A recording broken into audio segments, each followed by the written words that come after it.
সকালে একটা নতুন ভিডিও নিয়ে চলে এসেছি তোমাদের কাছে। তো আমি আজকে যেখানে দাঁড়িয়ে আছি এটা হলো হুগলি জেলার সিদ্ধেশ্বরী মন্দির। তো এটাকে বলা হতো যে আগে গঙ্গার পাড়ে মা সিদ্ধেশ্বরী মন্দির প্রতিষ্ঠিত, কিন্তু এখন যেহেতু গঙ্গা অনেক পিছিয়ে গেছে, তো এই যে এইখানটায় ছিল গঙ্গা, তো মা গঙ্গা এখন অনেক পিছিয়ে গেছে। এখানে চাষের জমি আমি দেখতে পাচ্ছি দূর দূরান্ত পর্যন্ত, কিন্তু আমি গুগলে দেখে এসেছিলাম যে গঙ্গার পাড়ে মা সিদ্ধেশ্বরীর মন্দির। তো দেখতেই পাচ্ছ পেছনে মা সিদ্ধেশ্বরীর মন্দির। তো চলো মন্দিরের ভেতরে যাওয়া যাক।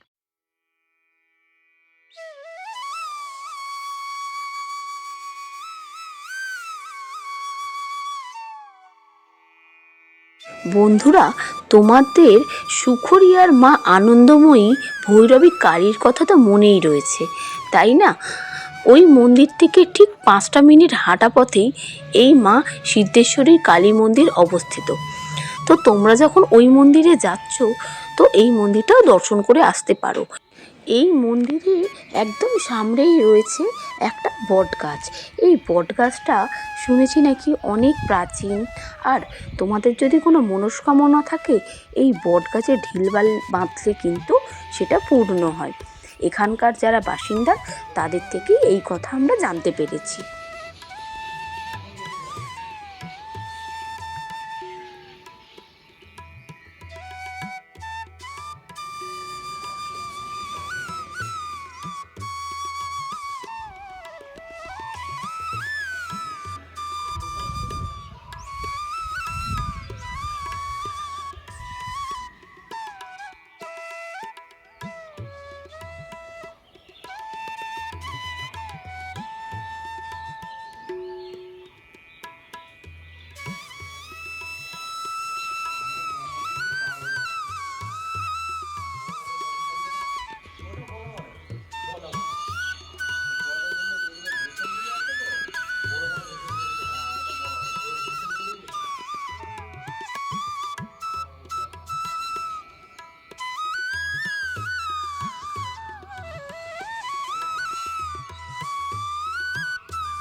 একটা সুন্দর গ্রাম্য পরিবেশের মধ্যেই কিন্তু এই মা সিদ্ধেশ্বরীর মন্দিরটি রয়েছে, আর চারদিকে চাষবাসের জমি, মানে প্রাকৃতিক সৌন্দর্যে ভরপুর।